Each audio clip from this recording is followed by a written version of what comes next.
the upcoming 2026 Senate race between Governor Brian Kemp and Senator Jon Ossoff is shaping up to be one of the most closely watched contests in the nation. So let's break down the numbers. In our latest Quantus Insights poll, Brian Kemp holds a 3.8 point lead over Jon Ossoff, with Kemp at 48.3 and Ossoff at 44.5 and another 7.2%, whom are undecided. This makes it a very key race. We have something very competitive forming in the state of Georgia. I want to show you what I weighted it as. So we got 52% female, 48% male. This is based off some pretty solid benchmarks going back several elections, midterms, presidential, and governor as well. State's going to break out roughly 61% white, 28% black, 7% Hispanic. May change a percent here or there, one way or the other. That's going to be pretty solid. 18 to 29-year-olds, 30 to 44, 45 to 64, and 65 plus. Those last two age demographics are going to be key to this poll. We'll show that in just a sec. College is going to break down 60-40. That used to be more or less in line with the national demographics, used to mirror it more. So say 62-38, 61-39. But Georgia has received a lot of the educated voters or educated population coming around the Atlanta area. It's kind of skewed the demographics a little bit, moved it away from the national averages. We have 40% Republican, 36 Democrat, 24% independents. Could that be off? Could it be more like 38-32, 38-33, and say 25 or 26 independents? Of course it can. This is based off benchmarks. This is how we weighted it. We run a lot of regression models and analysis to find these numbers, but that's pretty much where we think it's going to fall. It's where it typically falls. There's more Republicans in that tend to vote more so than Democrats, at least registered wise. And then, of course, that's where you get your independents, your suburban voters, and it swings everything. But this is pretty much where the demographics are. This is where we think they are. This is what we weighted it to. So, again, we got 48.3 to 44.5 Kemp over Ossoff. But the real story is where this support is coming from. And for Brian Kemp, his path to victory looks clear, at least for now. It looks obvious, and there's going to be some reasons as to why.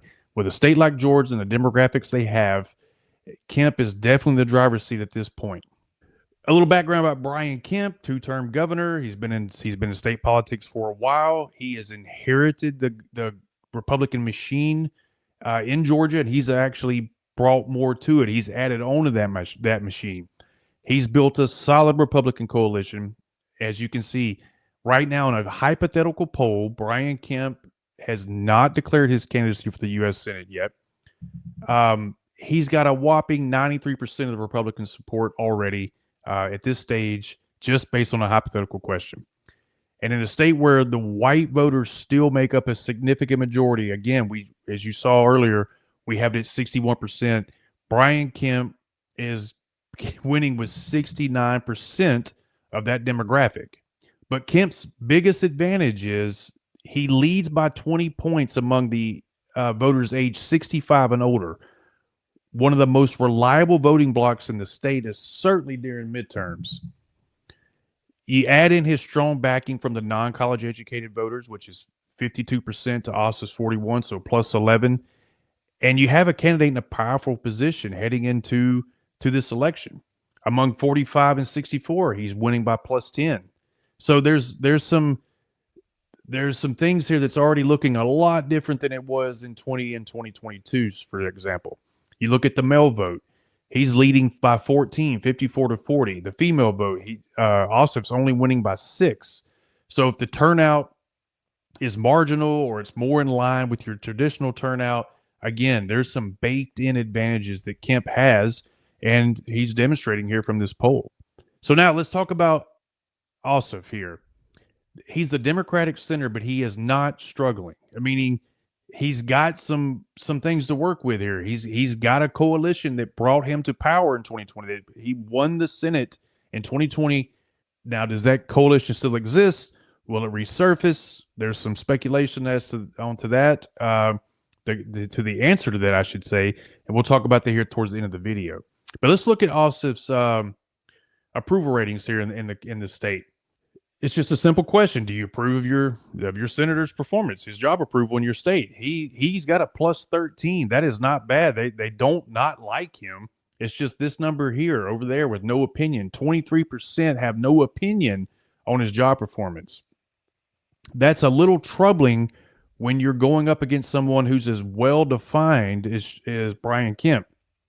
Brian Kemp's job performance, on the other hand, 64% of the state of Georgia approve of his job performance, or they approve of the way he is leading the state as governor of Georgia. Only 31% disapprove, and only 5% have no opinion. That's troubling for Ossoff, going to someone against, again, someone of Kemp's stature, the coalition he commands, and he's, like I said, he's a well-defined, he's a known commodity in the state of Georgia. For a senator to go in there, again, an incumbent, but very junior, he got elected in 2020. It looks like this entered the state dynamics of Georgia politics. Again, another telltale sign that maybe Ossoff is just kind of running behind Kemp in a lot of ways. So we're going to go back to our demographics.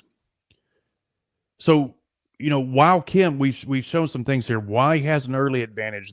The race obviously isn't over because it hasn't even started yet. This is a hypothetical race, by the way. Kemp has not declared his candidacy, but it's kind of common knowledge, perhaps, that Kemp will jump in. It's a natural evolution of ambitious politicians, someone who's as popular and well-respected in the state of Georgia, that he would not run for Senate, leave the Georgia mansion, or leave the governor's mansion, I should say, probably is a Georgia mansion, leave the governor's mansion, throw his hat, and then enter national politics as a senator.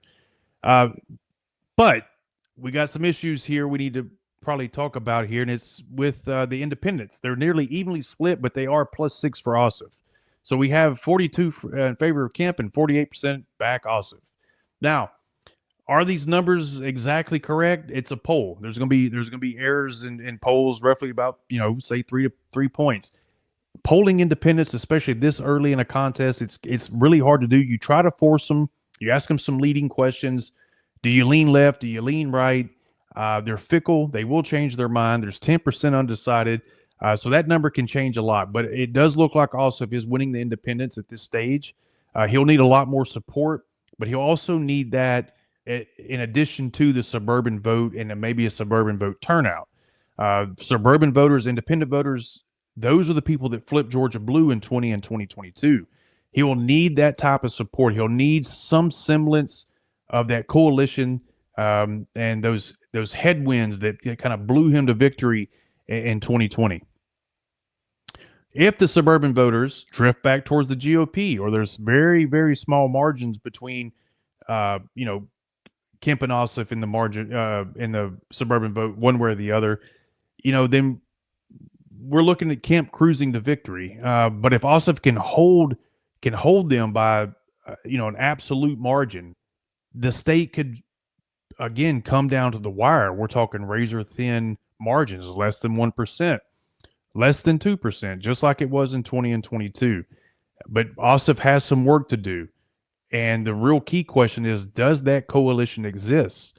Does the exuberance, is the things that those unique historical factors that existed in 2020, do they exist in 2026? Well, they didn't in 2024.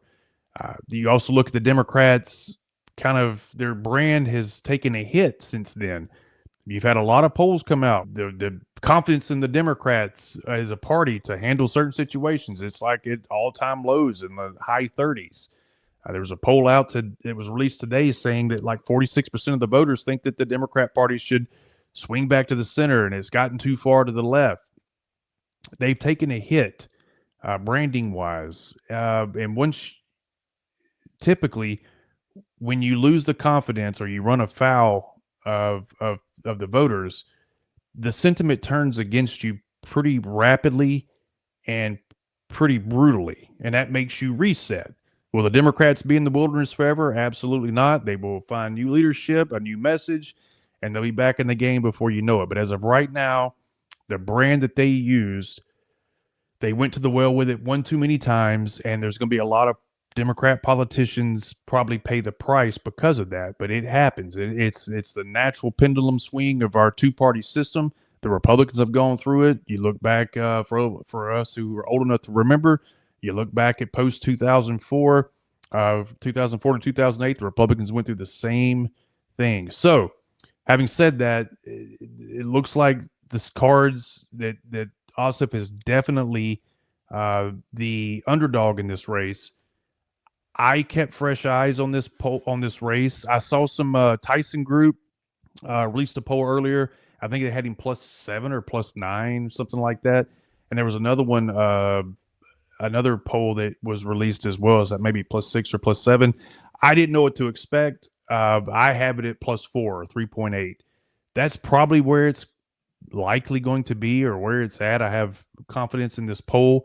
It looks like that Kemp's probably up 3 to 5 points, and it doesn't surprise me at all. I mean, the demographics are pretty straightforward, and you have to win certain absolute margins in certain key areas to win the state of Georgia, and Kemp is doing that in excess. So the verdict is simply that Kemp is in the driver's seat for now. If we ask ourselves, so where does the race stand today? If the election were held tomorrow, Brian Kemp would likely be Georgia's next U.S. senator. His strong Republican base, his dominance among older voters that we discuss, and his appeal to the working class Georgians, it gives him a natural edge in a state like Georgia. But 2026, it's a long way off, and one thing is certain: Georgia's political landscape is now one of the most competitive in the country. Again, we have to say this. We have to give it a caveat, a proper qualifier here. The race hasn't officially begun. Kemp has not declared his candidacy, and both candidates will need to fight for every vote. This is going to be an expensive race for both parties. This will probably be one of the most hotly contested Senate seats in the nation. I know we have North Carolina, we have Michigan, but Georgia is probably going to be one of the most watched over, fought over states. There's going to be a ton of money pumped into that state. There's going to be a lot of recruiting. It looks like a lot of folks are lining Kemp up to win back this seat. As bad as the Republicans want to win it, I can promise you the Democrats equally want to defend it. So we're headed for a real brutal contest. It's an interesting one, though, because it's a clash of styles. It's two brands. It's completely two different brands. You had one that was, again, caught with in 2020, and he won under those circumstances. And then you have this sitting governor who's very popular in the state, who could potentially enter this race and make quite a contest out of it. So it comes down, will Kemp's steady hand win out with his high approvals and his known presence as the state? Will it give him an automatic advantage over Ossoff? We don't know, and but we will definitely be watching closely. According to this poll, that looks like that's where it's headed. Let us know in the comments, though, who do you think will win the state of Georgia? We talked about in our more recent polls that the Senate election outcomes are greatly mirroring the presidential outcomes of that state, either in that election year or the preceding election year. So the split ticketing thing it's happened, 10, 20 years ago, and certainly before, doesn't seem to be as strong of a factor in today's electorate. Georgia voted for Biden in 2020, and they elected 2 Democrat senators. In 2024, they elected Trump, and it looks like Kemp is in a position to win the state back. This is going to happen, and we got Michigan where they elected Trump, and then we have that Senate race. We got North Carolina where they elected Trump. We have that Senate race, and then we have Maine who did not elect Trump, but we have a sitting senator. So there's going to be some dichotomies here and some paradoxes. We'll see what happens, but the Senate is definitely a different animal from the House when it comes to those types of peculiarities. Will Trump's approval rating, if it were to dip, and history says it will by the time the midterms gets here, and the midterms are not kind to the party that occupies the White House, but the Senate does operate a little differently, as I just explained, when it comes to how their presidential vote greatly aligns with the Senate vote. So we shall see. But what I don't want you to forget to do is to like and subscribe to this video. Or in the channel. We enjoy producing the content. I like personally sharing my polls with the public, and I love to be accessible. I like the exchanges on Twitter, and I want you guys to be able to come here and get this type of explanation and a little bit more insight, no pun intended, about Quantus Insights. So do not forget to like and subscribe. And until then, though, we will see you guys again. We'll talk to you soon, and bye.